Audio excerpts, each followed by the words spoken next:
नमस्कार दोस्तों। एक नई लर्निंग के साथ हाजिर हूं और आज के इस बिजनेस फाइनेंस लर्निंग में इस कंपनी विशेष को लेकर चर्चा करेंगे, कंपनी के बिजनेस मॉडल को जानेंगे और स्टॉक मार्केट की ट्रेंड को भी अवलोकन करेंगे, जिसका नाम है नवीन फ्लोरोराइंस और इंटरनेशनल लिमिटेड की बात करने की कोशिश करूंगा।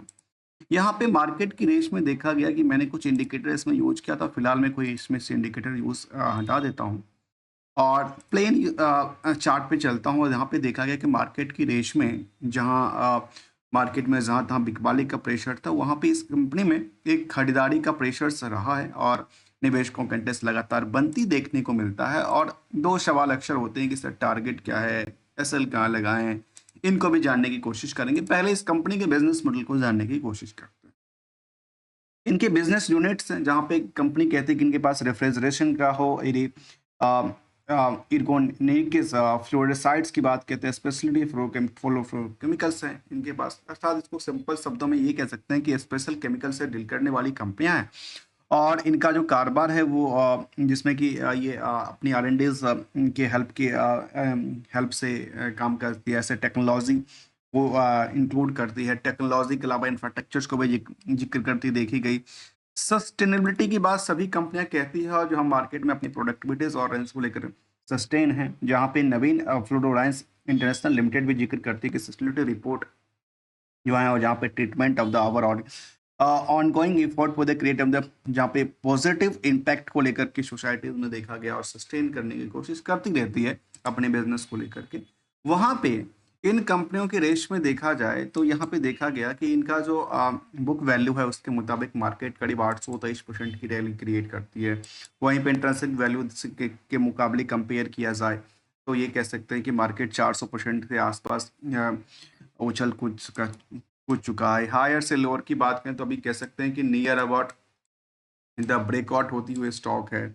जहां इंडस्ट्रियल के पी के मुताबिक जो स्टॉक का पी वो तो काफ़ी ज़्यादा ओवर वेटेज है, पर नेट इनकम मार्जिन कहते हैं कि 12% प्रमोटर के पास जो कंट्रोल है, मुट्ठी भर के आसपास कंट्रोल है। उसमें भी डिमेरिट की बात यह है कि 1% से ज़्यादा की मॉर्गेज भी करके रखा है, जिसको हम प्लेज कहते हैं स्टॉक मार्केट की भाषा।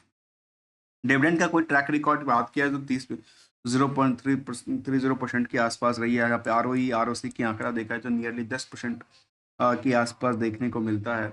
जो इसके अलावा यदि कुछ और पार्ट को जानने की कोशिश करेंगे तो वो कहता है कि मार्केट कैप करीब 20,000 करोड़ के आसपास है। स्टॉक की प्राइस अभी कहता मैंने पहले कहा कि near about the breakout situation से गुजरती देखी गई। यहाँ पे यदि इनकी रिसेंटली हायर साइड के देखा जाए तो हायर साइड और प्रेजेंटली साइड के देखा है तो मार्केट में बहुत ज़्यादा उछाल 10% के आसपास कहते हैं कि अभी लेस देन 10% डिस्काउंट देखने को मिला है और यहाँ पे मार्केट में सस्टेन करती देखी गई है। तो फिर आखिर इस कंपनी को लेकर यदि फाइनेंशियल सिचुएशन का रिजल्ट कहता है तो वो कैसा आंकड़ा निकल आती है। यदि दिसंबर टू दिसंबर की डेटाबेस को देखें तो 500 करोड़ से सीधे ऐसा लगता है कि 20-21% के आसपास रैली रही। तो वहीं पे चाहे वो वायु वाई डेटा हो, चाहे वो क्यू और क्यू डेटा हो, दोनों तरफ से मार्केट में उछलता कूदता देखा गया। वहाँ पे ऑपरेटिंग प्रॉफिट मार्जिन भी करीब 15% की बजाय सोचिए 24% की हो जाती है वाई वाई बेसिस पे, और इसमें 300 बेसिस पॉइंट की बढ़ोतरी होती है। नेट जो इनकम प्रॉफिटेज बात किया जाए तो उसमें भी मार्केट में इनकी जो प्रॉफिटेज है काफ़ी अच्छा रहा है। लेकिन इसको पहले साल ऐसा नहीं है कि अभी इन्होंने सबसे ज़्यादा टॉप पे कामकाज किया। इससे पहले भी देखा गया कि मैं करीब 700 करोड़ तक की टर्नओवर क्रिएट कर चुकी थी मार्च 23 के दौरान में, जिसमें प्रॉफिट भी अच्छी खासी थी। फिलहाल कह सकते हैं कि मार्केट में अभी के रुझान के मुताबिक मार्केट में कामकाज करती अच्छी पाई गई है। इसके मुताबिक इसका सेल्स का ट्रेंड था, प्रॉफिटेलिटीज का ट्रेंड में डिक्लाइनिंग था। तो स्टॉक प्राइस सीजर आज भी 28% के आसपास घूमती दिखी है, जहाँ रिटर्न ऑन इक्विटी भी करीब 10% आसपास क्रिएट करती पाई गई है। यदि पीयर्स से कंपेयर करेंगे तो पीयर्स में जो कंपनियां आती हैं इनके आस जैसे पीडिलाइट इंडस्ट्री जो है, सारा फोलेंट्स इंडियाज हों, गुजरात फ्लोरोकेमिकल्स हों, इन सभी कंपनियों की आगे इन कंपनियों में जो रेश लगा है वो कुछ कंपनियों से काफ़ी ज़्यादा वायरल है तो कुछ कंपनियों से कम का आंकड़ा भी लेके आती है। जहां बुक वैल्यू के मुताबिक देखा है तो मार्केट में कुछ कंपनियों से काफ़ी ज़्यादा ओवर वेटेज है तो कुछ कंपनियों से अभी भी अंडर वेट की बात कहती है। जहां नेट इनकम मार्जिन भी करीब 12% है तो वहीं पे कुछ कंपनियों में इससे ज़्यादा तो कुछ कम का आंकड़ा मिलती है।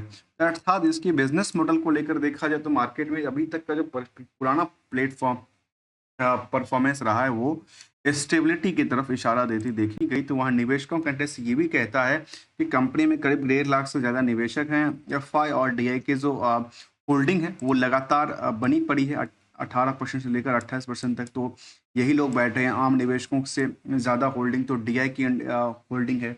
अर्थात डीआई की भी होल्डिंग में तो आम निवेशकों का इंटरेस्ट जुड़ा होता है, जिसमें एसआईपी जैसे शब्द या म्यूचुअल फंड जैसे शब्द को इंक्लूड करता है, या फिर इंश्योरेंस जैसे जो फंड लेते हैं उनको भी इंक्लूड किया जाता है।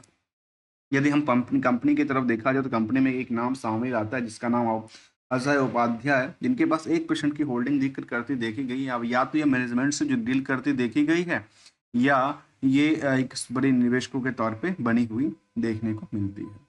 तो कुछ पार्ट को हमने समझने की कोशिश किया, जहाँ के इनका जो रिसेंटली इनका जो इन्वेस्टर प्रेजेंटेशन आया उसको भी लेकर देखा जाए, नवीन फ्लोरोराइंस को लेकर के ये जिक्र करती है कि कंपनी जो है वो जो इनका जो Q3 का परफॉर्मेंस आया था उसको लेकर जिक्र करती है कि वाई के बेसिस पे करीब 21%, तो वहीं क्यू और क्यू के बेसिस पे 17% की सेल्स की बढ़ोतरी थी। जिसमें कि ऑपरेटिंग इबिटास की बात कहती है कि वाई पे 95%, तो वहीं क्यू और क्यू में 37% की ग्रोथ थी। ऑपरेटिंग इबिटास मार्जिन को लेकर जिक्र करती है कि वाई में 917 बेसिस पॉइंट, तो वहीं क्यू और क्यू में 360 बेसिस पॉइंट की बढ़ोतरी के साथ ऑपरेटिंग जो प्रॉफिट बिफोर टैक्स की बात शामिल कर जहाँ पे 195% वाई, तो वहीं पे 50% के आसपास क्यू और क्यू की ग्रोथ भी शामिल करती है। जहाँ पे इनके पास जो प्रोडक्टिविटी है उसका उन्होंने सेगमेंट वाइज की बात करें तो एचपीपी को लेकर 22%, तो वहीं स्पेशलिटीज केमिकल को लेकर के 26%, तो वहाँ सीडीएमओ को लेकर भी 8% की ग्रोथ जिक्र करती देखी गई है। इसके अलावा यदि 9 मंथ की डेटाबेस को देखा है तो वाई केसेस पे 13%, तो वहीं पे ऑपरेटिंग जो इविटास था उसको लेकर 23%, तो वहीं इविटा मार्जिन को लेकर 184 बेसिस पॉइंट, तो वहीं वो ऑपरेटिंग प्रॉफिट बिफोर टैक्स को लेकर के 38% की ग्रोथ लेवल बनती देखी गई। एक जगह पे जो 9 मंथ के डेटाबेस था उसमें स्पेशलिटीज केमिकल को लेकर के 8% की गिरावट रही, तो एचपीपी और द सीडीएमओ में करीब 6% से लेकर के 34% तक की वृद्धि की बात कहती है। बिजनेस वर्टिकल की बात किया, कंपनी का जो वॉल्यूम था उसको लेकर जिक्र करती है कि इनके पास हायर वॉल्यूम रही है, इम्प्रूव्ड प्राइस रेजिस्टेंस रहा है, जहाँ पे जिक्र करते हैं कि रेवेन्यू में करीब 22% की ग्रोथ रही। उसमें उसके मुताबिक यदि देखा जाए चाहे स्पेशलिटीज केमिकल वहाँ पे 26% की ग्रोथ रही।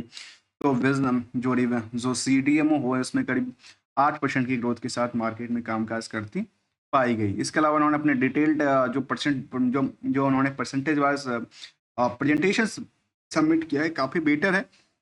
एक निवेशकों को डिटेल समझने के लिए उनको कैलकुलेटर या कोई और डेटा को नहीं समझना पड़ेगा। जो उन्होंने प्रेजेंटेशन दिया है निवेशकों को वो काफ़ी बेटर देखने को मिलती है। अब आते हैं कि निवेशकों को लेकर क्या कंपनी कुछ देती लेती भी है कभी कुछ। इसको लेकर यदि जिक्र किया जाए तो कंपनी कहती है कि हम साल दर साल कुछ न देते रहें, जहाँ पे इंटरम डिविडेंड का पार्ट हो, फाइनल डिविडेंड की पार्ट हो, हमेशा कुछ ना कुछ देती रही है। और साथ में यदि कंपेयर भी किया जाए स्टैंडअलोन डेटाबेस मुताबिक तो दिसंबर का जो रिजल्ट था उसमें अच्छी खासी ग्रोथ लेवल था, चाहे ऑपरेटिंग प्रॉफिट मार्जिन हो चाहे नेट प्रॉफिट मार्जिन हो।